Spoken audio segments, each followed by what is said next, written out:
हाय बच्चों, कैसे हो? My self doctor Atul Patel. Welcome in my YouTube channel Atul sir biology वाले। बच्चों, आज हम लोग जेनेटिक्स पे कौन कौन से टर्म इस्तेमाल करते हैं उनकी बात करेंगे। इससे पहले आपको ये पता ही होगा, फादर ऑफ जेनेटिक्स किसे कहते हैं, सभी जानते हैं। ग्रेगर जॉन मेंडल को हम फादर ऑफ जेनेटिक्स कहते हैं। तो मेंडलिज्म स्टार्ट करने से पहले मैं आपको बताऊंगा कि कौन कौन से इंपॉर्टेंट टर्म होते हैं, टर्मिनोलॉजी होती है जो आपको जरूर जरूर आनी चाहिए। तो देखिएगा बच्चों, सबसे पहले हम लोग बात करते हैं कैरेक्टर की। Character, what is character? तो कैरेक्टर का मतलब क्या होता है बच्चों? जो जिस इंसान की फितरत होती है वो उसका कैरेक्टर होता है। तो बोल देते हैं हम, feature of an organism is called character. What? Feature of an organism is called character. ठीक। सेकंड बच्चों, ये तो पहला टर्म हो गया। सेकंड टर्म हुआ ट्रेट। तो बच्चों, ट्रेट का मतलब क्या होता है? वो कैरेक्टर जो पेरेंट से ऑफस्प्रिंग में ट्रांसफर होता है, वो कैरेक्टर जो बच्चों से, सॉरी, फादर से बच्चों में ट्रांसफर होता है। सारे कैरेक्टर ट्रांसफर नहीं होते, केवल वो कैरेक्टर जो ट्रांसफर होता है उसको हम ट्रेट कह देते हैं। तो कैसे बोलोगे शॉर्ट में? Transferable character is called trait, या characters which are transfer from parents to offspring is called trait. Clear? Next बच्चों आएगा जीन, और यहीं पर लिख देता हूं बच्चों में फैक्टर। ये बच्चों दोनों क्या हैं? तो कहते हैं both are the basic unit of heredity, but in which the term gene was given by, ये टर्म किसने दिया था? इसको जॉनसन नाम के साइंटिस्ट ने दिया। ग्रेगर जॉन मेंडल ने अपने एक्सपेरिमेंट में टर्म जीन का इस्तेमाल बिल्कुल नहीं किया। टर्म जीन की जगह उन्होंने क्या बोला था? फैक्टर। तो इसलिए मैंने यहां पे लिख दिया जीन ऑब्लिक फैक्टर, क्योंकि दोनों किसकी तरह काम करती हैं? बेसिक यूनिट ऑफ हेरिडिटी इनको हम मानते हैं। Term gene was given by Johnson and the term factor was used by Mendel in his experiment. Clear? Next, next term आता है बच्चों एलील। व्हाट? एलील। तो किसी भी कैरेक्टर की दो अल्टरनेटिव फॉर्म्स होती हैं। अल्टरनेटिव फॉर्म का मतलब क्या होता है? जैसे मैंने कह दिया बच्चों length, what is this? This is actually the length. Length एक कैरेक्टर है, और लेंथ की दो फॉर्म हो सकती हैं। कौन कौन सी? या तो प्लांट लंबा होगा या प्लांट छोटा होगा। इसकी दो अल्टरनेटिव फॉर्म्स होती हैं बच्चों। कौन कौन सी? एक टॉलनेस और एक डॉर्फनेस। तो यहां पे कितने कैरेक्टर हो गए? क्या दो कैरेक्टर हुए? नहीं, कैरेक्टर एक ही है। ये क्या है? Both are the alternative form of that character, and character is control by gene. तो ऐसा बोल देते हैं, what is allele? Actually contrasting form of gene, और a contrasting form of character is called allele. Clear? एक सुना होगा बच्चों आपने होमोजाइगस, है ना?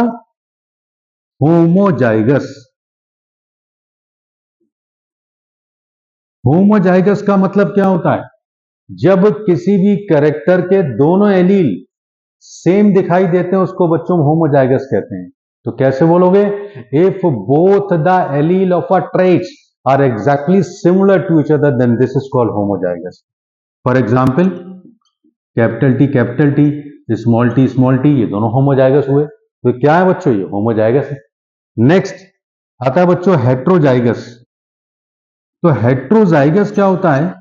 जस्ट उसका उल्टा होता है कि अगर किसी भी कैरेक्टर के दोनों एलील डिसिमिलर होते हैं। डिसिमिलर बोले तो एक को मैं कैपिटल से रिप्रेजेंट करता हूं, एक को स्मॉल से रिप्रेजेंट करता हूं। तो what is this? This is called heterozygous. कैसे बोलोगे?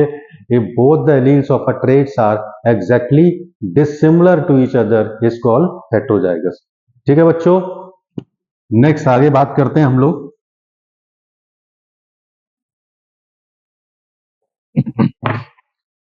आपने सुना होगा mono hybrid cross. What? Mono hybrid cross. तो बहुत शॉर्ट में बोलूंगा बच्चों अभी। मोनो हाइब्रिड क्रॉस क्या होता है? तो कहते हैं if a single character is considered at a time in a cross is called monohybrid cross. At a time एक क्रॉस के अंदर एक ही कैरेक्टर को कंसीडर करते हैं तो ऐसे क्रॉस को हम मोनोहाइब्रिड क्रॉस कहते हैं। If a single character is considered at a time in a cross is called monohybrid cross. Number second आता है बच्चों डाईहाइब्रिड क्रॉस। तो नाम से लग रहा है बच्चों, बाकी डिटेल बात करेंगे, है ना। डाईहाइब्रिड क्रॉस सभी जानते हैं, जब किसी क्रॉस के अंदर हम पेयर ऑफ कैरेक्टर की बात करते हैं, तो उसको हम डाईहाइब्रिड क्रॉस कह देते हैं। ऐसे होता है ट्राई हाइब्रिड क्रॉस, उसमें 3 कैरेक्टर की बात करते हैं। और पॉलीहाइब्रिड क्रॉस तो बोल देते हैं more than 3 character is considered at a time in a cross is called polyhybrid cross. ठीक है बच्चों। नेक्स्ट एक कभी कभी पूछ लेते हैं बच्चों फिलियल जनरेशन क्या होता है।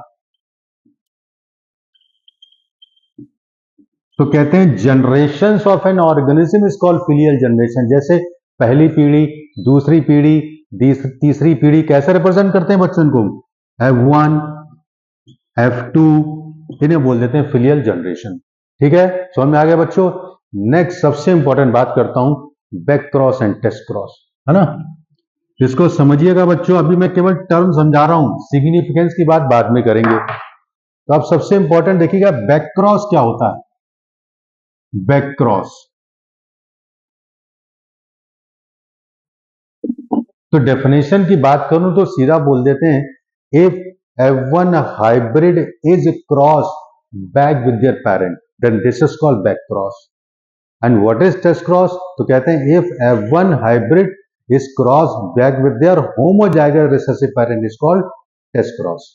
देखिएगा मैं एक क्रॉस बनाता हूं, जैसे कोई प्योर टॉल प्लांट होता है बच्चों, इसको डॉर प्लांट से क्रॉस कराते हैं, इनके बच्चों गैमेट बनाते हैं। गैमेट बनने के बाद जब क्रॉस करते हैं तो पहली जनरेशन में क्या कंडीशन आती है, कैपिटल टी स्मॉल टी है, ये 100% टॉल आएंगे, लेकिन कैसे होंगे, हाइब्रिड टॉल होते हैं। तो इसे क्या कहोगे, हाइब्रिड कहते हैं बच्चों हम। तो मैंने क्या बोला, बैक क्रॉस क्या होता है,